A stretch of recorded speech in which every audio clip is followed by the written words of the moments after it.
증명이 안 되는데 어떤 사실을 증명하기 위한 방법 논술에 그게 들어가면은 과학이 아니라는 거예요. 그 어떤 면에서 맞는 말이죠, 여러분. 그죠? 그렇게 해서 다 넘어가는 거야.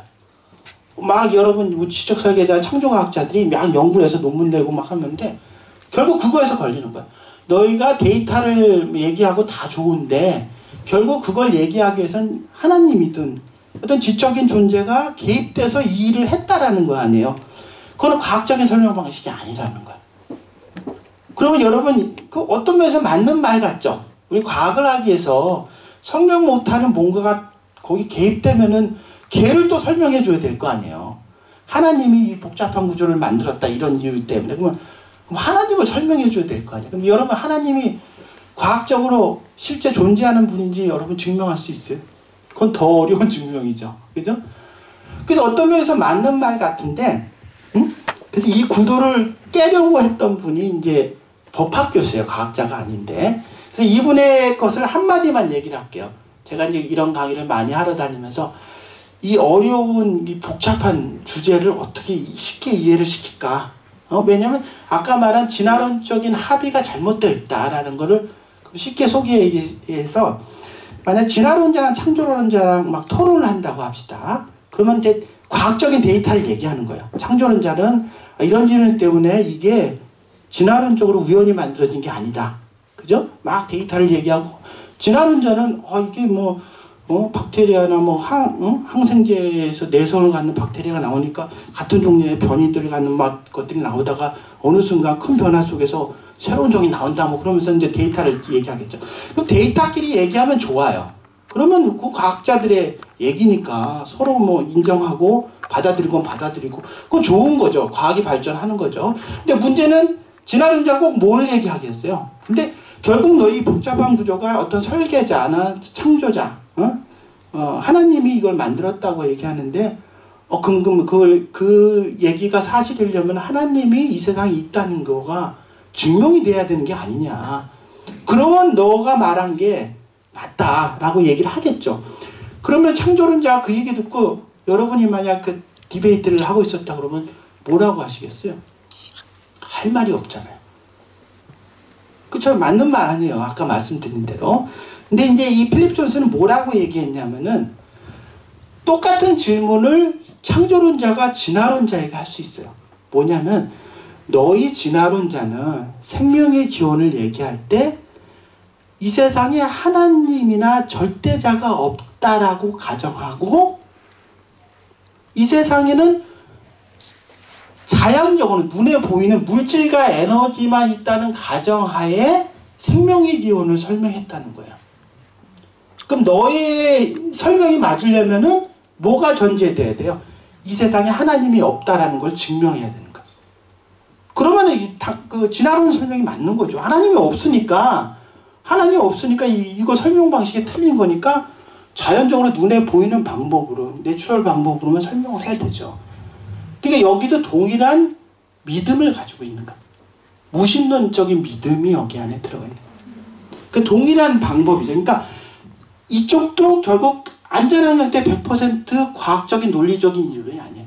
어떤 믿음을 전제로 한 시작 속에서 하나의 이론이 나온 거고 우리가 말하는 어떤 지적설계론이니 창조과학도 결국 어떤 이 세상에 하나님이 있다, 지적인 존재가 있다라는 걸 가정해서 그 과학이 시작됐으면은 결국은 둘이 동일한 관점이라 그러면 데이터 가지고 싸워야죠. 그죠? 그게 맞는 말이죠. 여러분 이제 토론할 때 그 얘기 하시면 돼요. 진화론자에게. 너희는 이 세상에 하나님이 없다는 가정으로 시작하는데 그거 증명해봐라 라고 얘기하시면 돼요. 왜냐 하나님이 있을 수 있잖아요.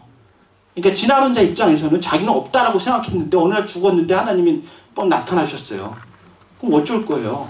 자기는 없다라고 생각했는데 정말 계신 거예요. 진화론자 입장에서 가정을 생각을 해야죠. 그죠?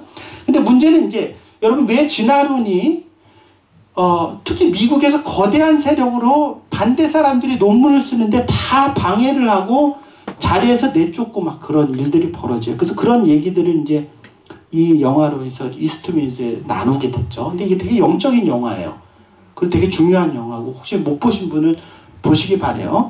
그래서 저는 이제 이 활동을 꽤 오래전부터 해왔습니다. 그리고 기도 중에 마음을 주셔서 창조과학계보다 더 학술적인 어떤 그 디베이팅 할 수 있는 미국에서 이제 새롭게 일어나는 그런 모임들을 해서 논문을 쓰고 하는 그런 모임을 이제 만들게 됐어요. 그래서 아무도 알아주지 않지만 하나님께서 제게 주어진 사명이라 해가지고 한 10년간 이제 이 일을 해왔죠. 해왔다가 4년 전에 하나님께서 이스트윈드로 부르셔서 이제 김호영 감독님과 같이 기도하고 부족하지만 이렇게 옆에서 같이 중보하고 있어요.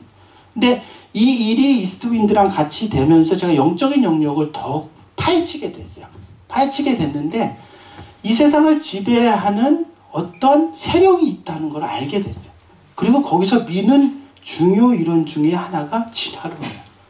그렇기 때문에 이런 시스템이 만들어져 있는 거예요. 과학이라는 논리적인 시스템 속에서 이 진화론이 왜 중요하냐면은 하나님 두기 싫어하는, 하나님을 거부하는, 하나님을 대적하는 세력에 있어서 진화론보다 더 사람들을 하나님께 멀리 떨어지게 할 수 있는 효과적인 이론이 없어요.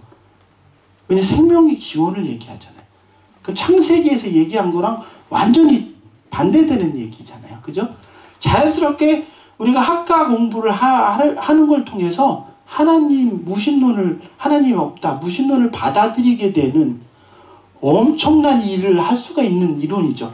이 세상에 하나님 대적하는 세력이 의도적인 이론 속에 이거를 밀고 나가는 것들이 있어요. 그래서 이제 이스트윈드에서 계속 같이 기도하면서 인도네시아를 갔는데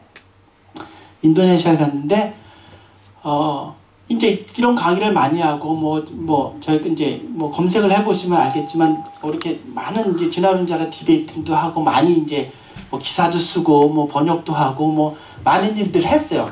제가 공학자인데 하나님이 주신 사명이라고 해가지고 정말 많은 시간을 들여서 밤잠을 줄이고 많은 제가 학술 논문을 하나 더 쓸 수 있지만 다 포기하고 수많은 일을 했어요. 근데 하나님께서 영적인 영역을 보게 해주셨을 때 인도네시아 갔을 때 너가 과학이라는 이 시스템 속에서 사람들을 잡고 있고 당연히 진화론과 반대되는 연구를 해야 되는데 못하게 하는 악한 영적 시스템이 있는데 이거가 뭐에 대한 예표라 하면은 이 마지막 때에 대한 예표가 될 수 있다. 왜냐하면 우리가 이제 젊은이들도 있지만 아니 이게 지금 인터넷이 발전하고 오픈 소사이어티에서 마지막 때 어떻게 전 세계 사람들 다 표를 받게 하고 짐승에 복종한 어떤 시스템을 복종하게 하는 그런 상황이 어떻게 벌어집니까? 이거는 좀 되게 영적인 어떤 해석입니다. 실제 물리적으로 일어나는 시스템은 아닙니다. 많은 사람들이 얘기를 하죠. 왜냐하면은 그런 칩이 만들어지는 것도 쉽지 않고 전 세계 사람들이 이걸 다 지배한다는 게 이게 좀 쉬운 일이 아닌 것 같죠. 그죠? 그러면 그러면 이 해석을 물리적 해석으로 안 하고 어떻게 해석해야 돼요? 영적인 해석을 해야 되죠. 꼭 이런 물리적인 칩이 아니고 뭔가 영적으로 지배한다는 걸 의미한다. 포괄적으로 그렇게 해석할 수도 있는데 이에 대한 얘기가 계속 나와요.